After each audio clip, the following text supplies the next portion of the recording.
I think the previous session, I think they deserve one more round of applause, right? I mean, brilliant session. A lot of takeaways, a lot of quotes. Um Tomorrow, social media of Outlook is going to be flooded with those quotes, I'm pretty sure, right? So the session, of course, is titled as How to Keep Increasing Lifestyle Spends Under Control. Believe me, at the middle part of the presentation, you're going to say it's not going to happen.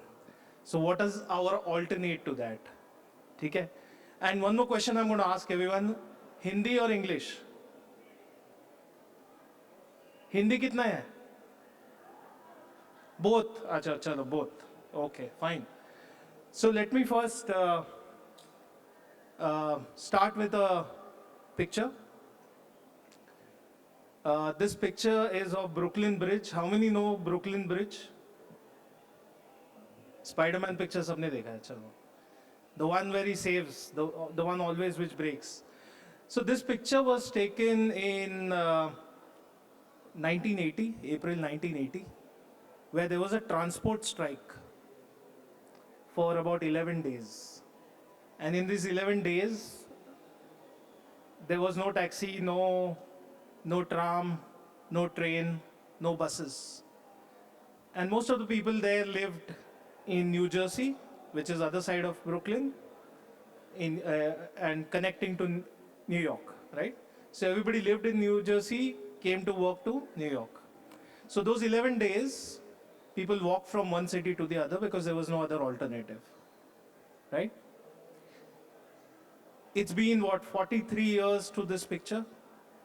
Today, if you go there and stand at 7:38 a.m. in the morning, you'll find scores and scores of people walking from one side of the city to another side of the city. What happened in this 11 days actually has become part of the city. It is city culture, city fabric, it is in the generations that people think it's aise hi hota hai, right? So it's become a habit. And what happened to us in 1.5 years of staying indoors between 20 and 21? This became our habit. Trust me, for a 50,000 rupees spend, you will draw your credit card. But through 200 rupees and 500 rupees and 2,000 rupees of UPI spends, you are actually spending similar amount going from your savings bank account, which is not even earning 4% now. So this fascination of real and UPI payments, right, is also costing us on a daily basis, which we don't realize because we are not looking at this data on a daily basis. Correct?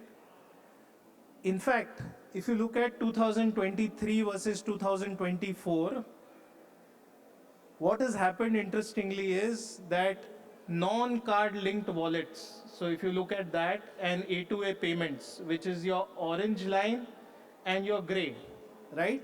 Those bar charts, significant increase in spends from that. Not cards, not debit cards. A2A means like UPI, account to account. And non-card linked wallets means like how your Paytms and your wallets were there, right?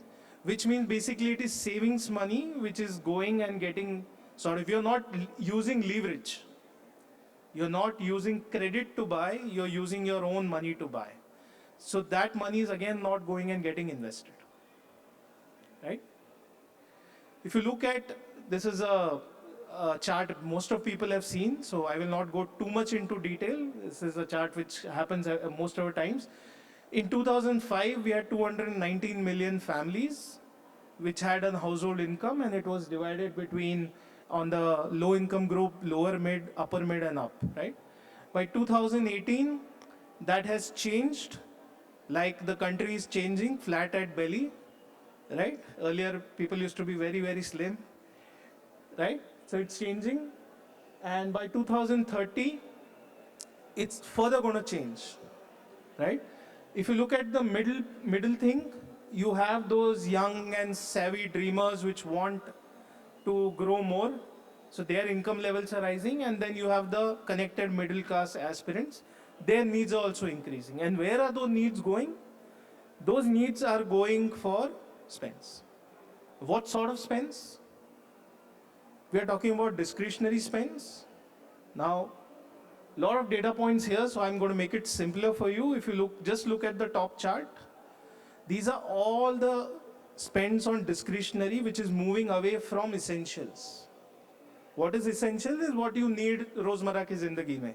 वो छोड़ के बाकी की चीजों में सब increase हो रहा है. कम्युनिकेशन में इंक्रीज हो रहा है, ट्रैवल में इंक्रीज हो रहा है. In fact food to an extent is also falling. Okay, so people are actually investing in experience, right? If you look at comfort, there are more SUVs being bought now compared to sedans or to hatchbacks. So people want a premium life. So there also the expenses going. When you're looking at each slide, please remember the topic also. I said कि वो खर्चा कम नहीं होगा. We have to think differently, right? Recently, one travel portal released a report, very interesting, that only 1/3 of international bookings were made more than 1 month before the travel date. So gone are the days where summer holidays आएंगे तब हम plan करेंगे. If you're getting a good deal, you're going ahead and booking. If you're getting a long weekend, you're going ahead and booking. 64% rise in family bookings between 2023 versus 2022. Right? So people want to travel and travel with their families. 56% of reserved hotel rooms were less than 1 week before the travel date. Correct? Impulsive. Right? What's happening to our weddings? We have all seen one wedding, so let us not go there. But you know what? It ranks second in spends after food and grocery. And how much is that? It's 15% of our per capita income. So a person's per capita income in India is about 2,800 going to about 3,000. 15% of that is being spent on weddings.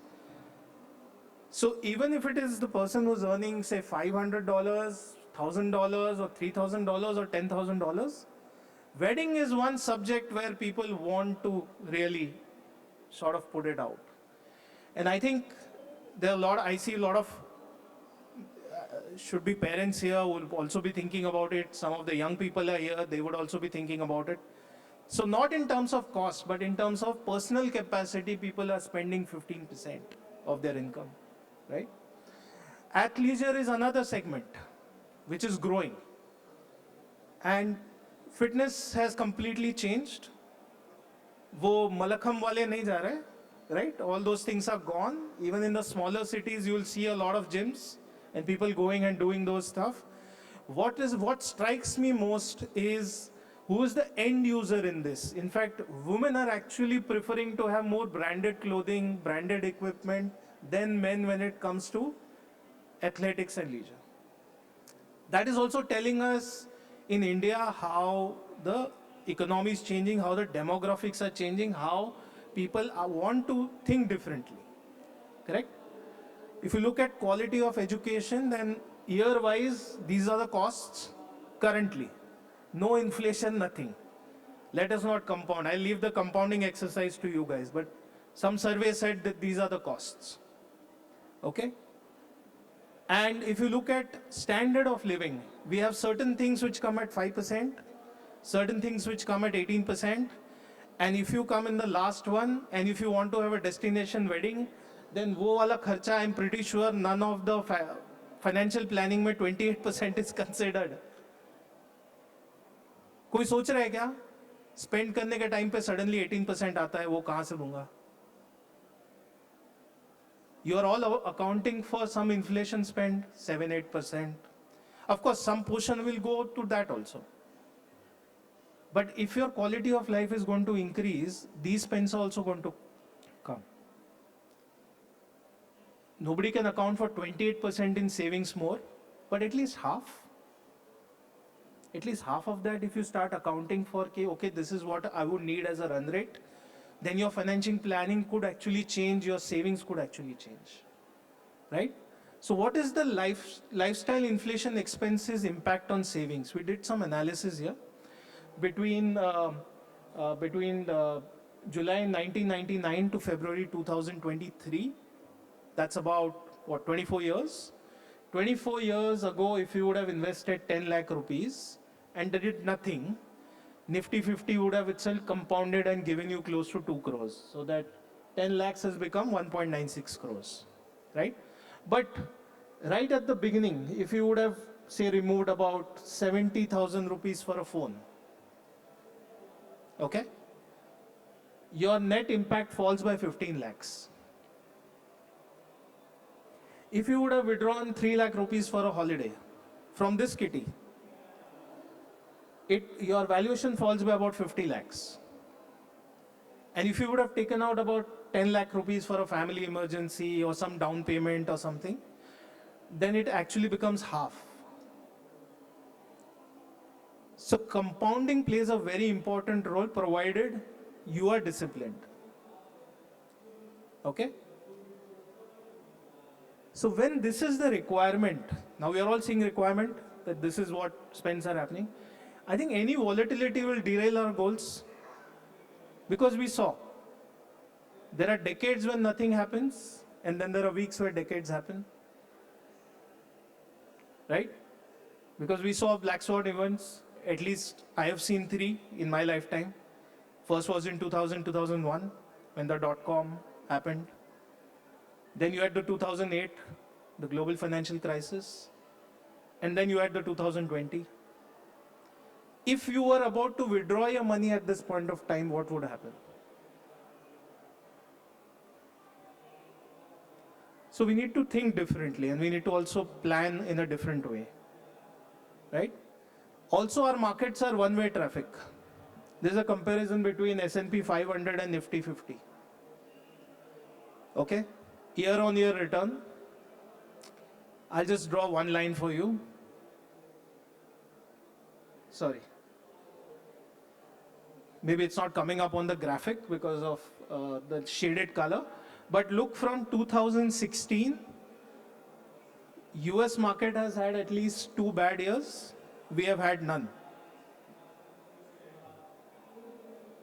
I'm sure 3 दिन से आप रोज देख रहे हो market क्या हो रहा है. And also note that every passing decade, alpha is shrinking.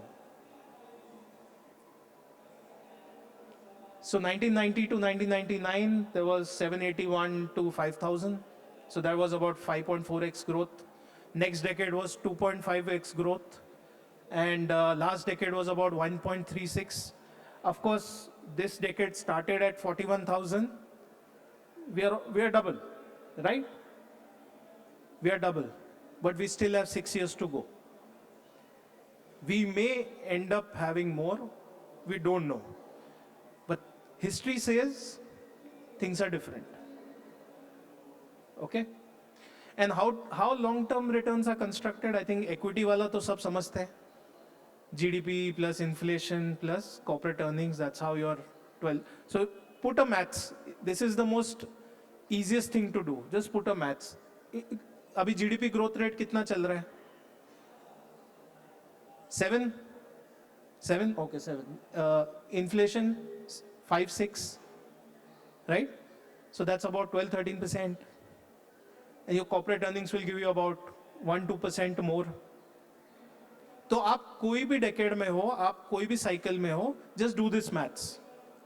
You would know what should be your run rate. Correct? अगर growth ही नहीं है, growth is like 2%, inflation is 1%, तो 5% return will be good. Correct? Same thing you will find in debt also. If you take your long-term repo rate average, that's about 5.8% currently. उस पे अगर आप 1% add कर दोगे तो आपका 1 year का FD rate आज 6.8% है. I will just take benchmark reference State Bank of India. Correct? उस पे आप अगर if you're getting more than that, so if you're getting more than 6.8%, then somebody is taking your money, investing, and giving you back some credit premium. So again, so look at the cycle. So say about 8% there, 12% there. बीच में एक opportunity है where you can minimize volatility but also maximize this return. And I think that fits very well with the equity savings category, and I would request this audience to look at it because most of the players' equity is about 30-40% net, right? So one third, one third, one third is the concept. So long-term returns are not bad. It can reduce your volatility. पैसा बन गया उसके बाद क्या चाहिए? बना नहीं है तो करो इक्विटी. अगर बन गया है तो उसको प्रोटेक्शन भी जरूरी है ना. Then you can look at such products. Okay? And gold. Between 2000 and 2003, Nifty 50 has given about 12% return, CAGR. Gold in INR terms has given 11.5% return.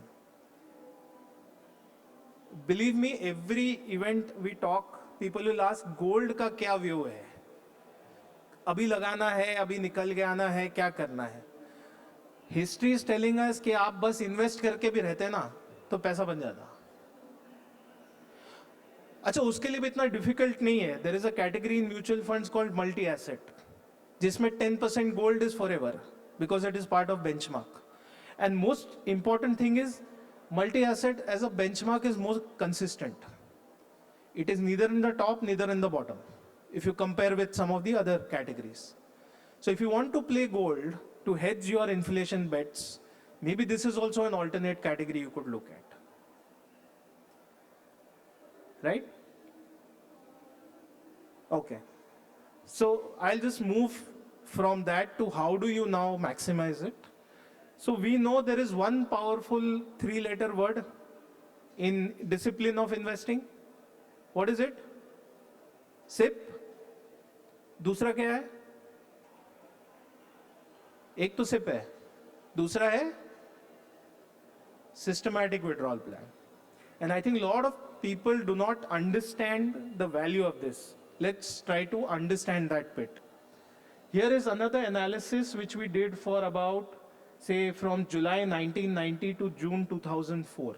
Okay, that's about 34 years. Okay. Now, if you did a monthly SIP of 10,000 rupees over, say, 25 years, then you would have invested about 30 lakh rupees in SIP. And then from there onwards, if you start withdrawing, even 50,000 rupees monthly, so your total corpus that you would have withdrawn in the next 10 years would be about 54 lakh rupees. Yet, you are left with a corpus of about 3.9 crores. So here is an example of wealth compounding plus distribution plus left with something. But our topic was what? Inflation. So let's add inflation to it, right? Now we are going to look at SWP with inflation. What happens that from every year, from the second year, you start withdrawing, say, 5% more. You started withdrawing at, say, 25th year. So 26th year, you withdrew 5% more. Then your total withdrawal is 66 lakh, but yet you are left with 3.74 crores. And if you did SIP top up, so if you kept increasing, say, 500 rupee every year, then your input value is 48 lakhs, withdraw 66 lakhs, corpus left is 5 crores. So while we cannot keep our inflationary spends under control, I think we can opt for measures which can mitigate that risk of sudden black swan events, of sudden volatility. Also use different products very smartly in mutual funds to create wealth, to preserve and distribute. And if you look at this data point, every passing decade, we are now, our life expectancy is increasing, right? So by 2050, it's expected that we'll be about 77. Average, everybody put together. But I'm sure we'll live more because the lifestyle we are living it, the consumption spends we are doing, it will give us nice stuff for healthcare. And we are going to eat medicine and live long. So that's going to happen, right? But you look at another statistic, which is your work years. When India became independent, people used to start working at 18. Matriculation exam होता था ना, 17, 18 में काम शुरू करते थे. But by average expectancy was about what? 60, 61 if you start looking above. So you are working for what, about 42 years? With every passing decade that is reducing. Today somebody does course XYZ stuff, this certification, that. If you're coming out, you are already 24, 25. So your non-working years are increasing, your working years are reducing. So what you are doing in these working years becomes absolutely important to take care of you for later. And I don't think I can sum up 40 after 40 better than this one, right, with data. So I'll leave it to you with three thoughts. While you invest, look at compounding, but also look at preserving. My time's up, so I'll also stop here. Thank you so much.